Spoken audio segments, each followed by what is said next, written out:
Quels éléments font vraiment la particularité de l'Autriche? Pays de langue germanique, topographie alpine, opulence avérée, neutralité. Il y a dans ce royaume de l'Est un peu d'Allemagne, un peu de Suisse. Mais il y a surtout une acuité sensorielle, rare. Les grands compositeurs classiques ont cultivé leur oreille ici.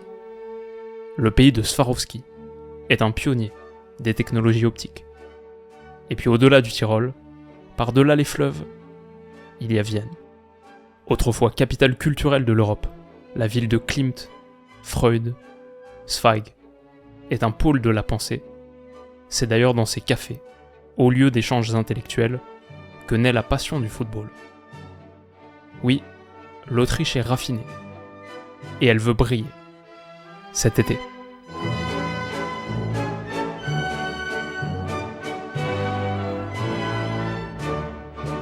Les amis, bienvenue, j'espère que vous allez tous très bien, très content de vous retrouver pour cette nouvelle vidéo, nouvel épisode de retour. Quel plaisir de pouvoir caler le Danube bleu en intro, la BO du plus grand film de l'histoire, et j'accepte aucun débat là-dessus. Quel plaisir aussi bien sûr de pouvoir parler de l'Autriche et de l'histoire footballistique autrichienne. Cette Autriche, c'est bien sûr les légendes d'hier, Hugo Meisel, la Wunderteam de Matthias Zindelar, c'est aussi Ernst Happel, un des plus grands entraîneurs du siècle passé. Mais pour tous ces grands noms, l'histoire récente de l'Autriche, disons au XXIe siècle, elle est un petit peu plus légère, que ce soit en Coupe du Monde, pas le moindre mondial disputé, ou même à l'Euro, où sur leurs 3 participations, ils n'ont disputé, ils sont sortis des poules qu'une seule fois, ils n'ont disputé qu'un seul match à élimination directe, qu'ils ont perdu, c'était au dernier contre l'Italie, après c'était un sacré match, je me souviens. Ils avaient mené la vie très dure aux futurs champions, ça avait été un 8e pas facile à gérer pour les Italiens, et franchement cette Autriche est sur une bonne période. Bon, ils se sont qualifiés aisément pour l'Euro en terminant 2e de ce groupe avec juste un petit point de moins que la Belgique qui est la seule équipe de ce groupe qu'ils n'ont pas battu à 2 reprises. 2 victoires contre la Suède par exemple, de très bons résultats. Contre la Belgique, un match nul 1 partout à Bruxelles. Et le retour, une courte défaite 2-3 avec beaucoup d'absents à Vienne.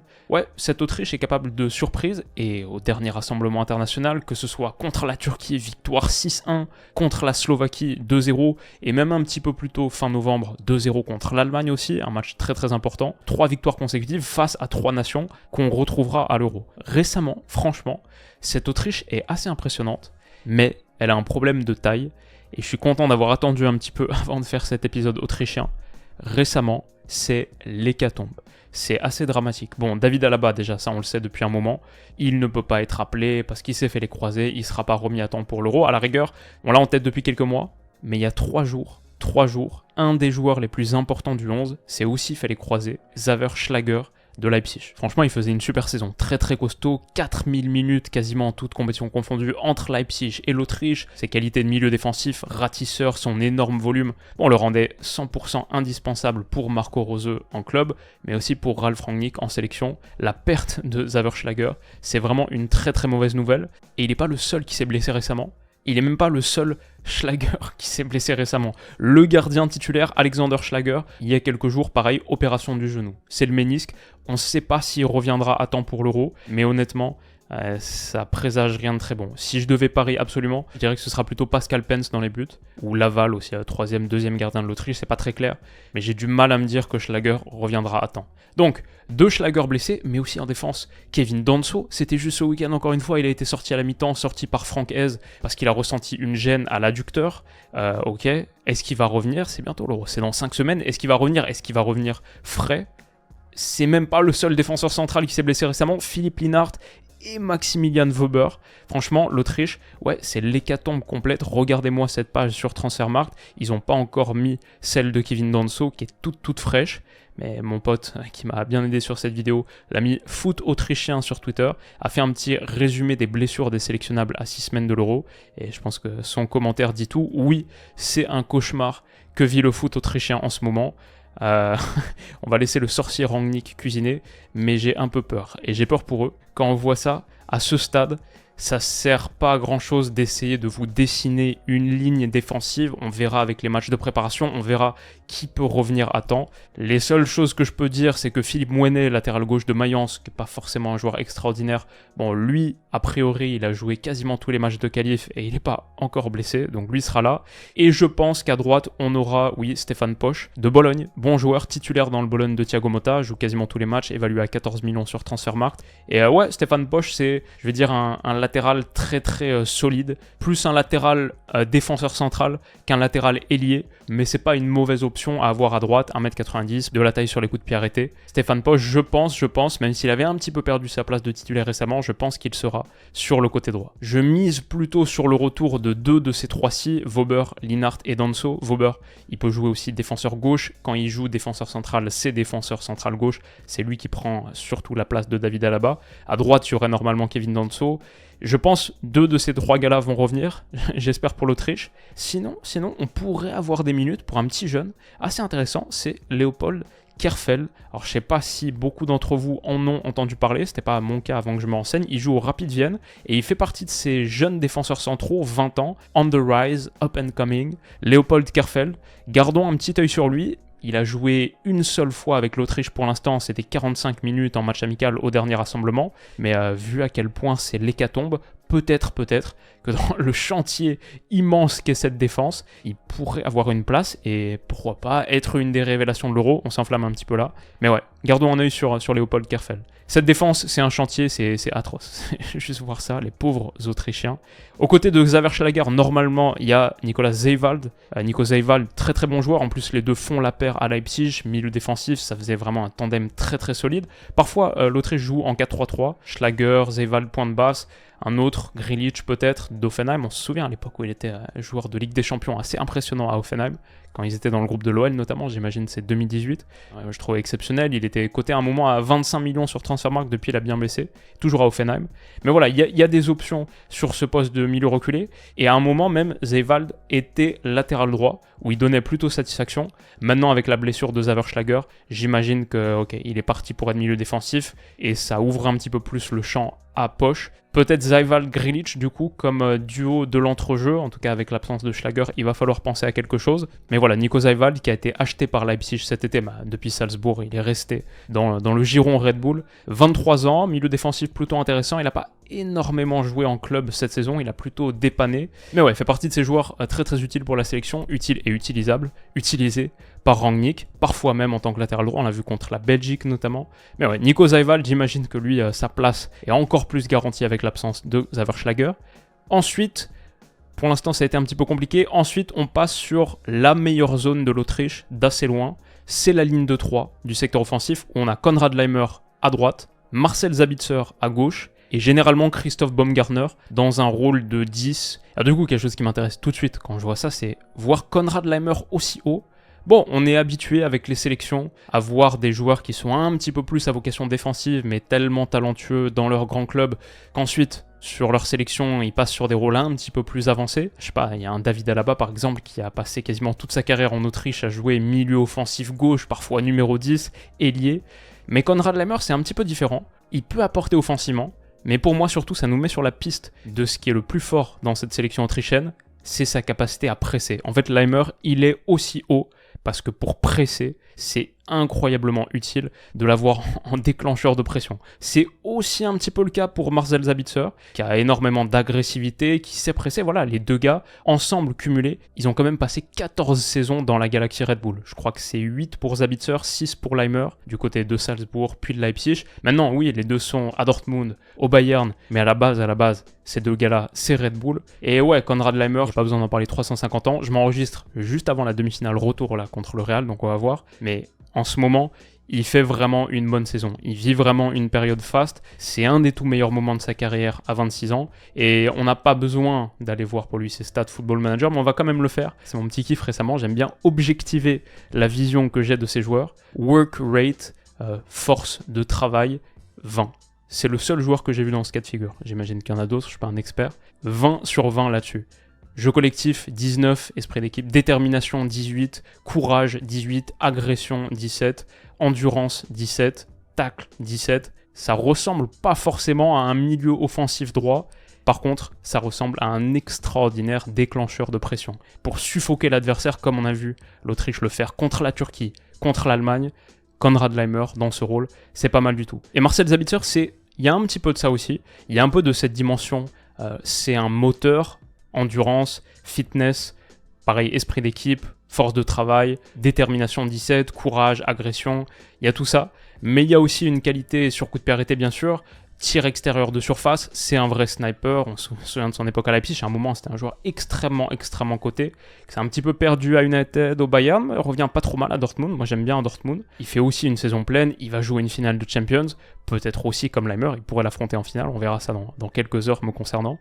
Mais voilà, quand on a le fameux, je sais pas si vous vous souvenez de cette référence, le fameux Lionel Messi du pressing, aile droite, et le moteur Sabitzer, aile gauche, on sait pourquoi est programmée cette équipe. En plus d'avoir de la qualité avec ballon, elle en a surtout énormément sans. Et alors ensuite, plus axial, entre les deux, il y a généralement Christoph Baumgartner. Alors il peut jouer 10, il peut jouer un petit peu plus bas, 8 aussi. C'est un milieu avancé axial qui a été acheté par Leipzig cet été pour 25 millions quand même, à Hoffenheim. Il n'a pas été énormément utilisé par Marco Rose, un peu plus en début de saison. Très récemment, je crois que sur les 13 derniers matchs de Bundesliga pour lui, il n'y a que 2 petites titularisations. Par contre, avec l'Autriche, c'est l'inverse. 5 des 6 derniers matchs titularisés, les 4 derniers titularisés. Et franchement, il est bon. Sur les 4 derniers matchs avec l'Autriche, 3 buts, une passe D, il est un peu l'homme du match contre l'Allemagne. Cette ligne de 3, honnêtement, Laimer, Sabitzer, Baumgartner, j'ai hâte de la voir. Elle est très forte. C'est dommage pour l'Autriche que ce qu'il y a derrière soit autant une interrogation à cause des soucis de blessures incontrôlables. Mais ça là, ce trio, c'est une très très belle ligne de 3. Il y a beaucoup d'équipes à l'Euro qui aimeraient aligner une aussi belle ligne de 3 que Sabitzer, Laimer, Baumgartner. Alors, en pointe, après, ça devient un poil plus hipster peut-être. Il y a Michael Gregoritsch, c'est un attaquant de 30 ans de Fribourg, un attaquant qui donne en moyenne 8 à 15 buts par saison, toutes compétitions confondues, peut-être une dizaine, grosso modo, en Bundesliga. Pour l'instant, cette saison, il en a 7. C'est pas un scoreur extrêmement prolifique, mais avec l'Autriche, pas mal. Il a quand même planté un triplé contre la Turquie l'autre jour, dont un penalty.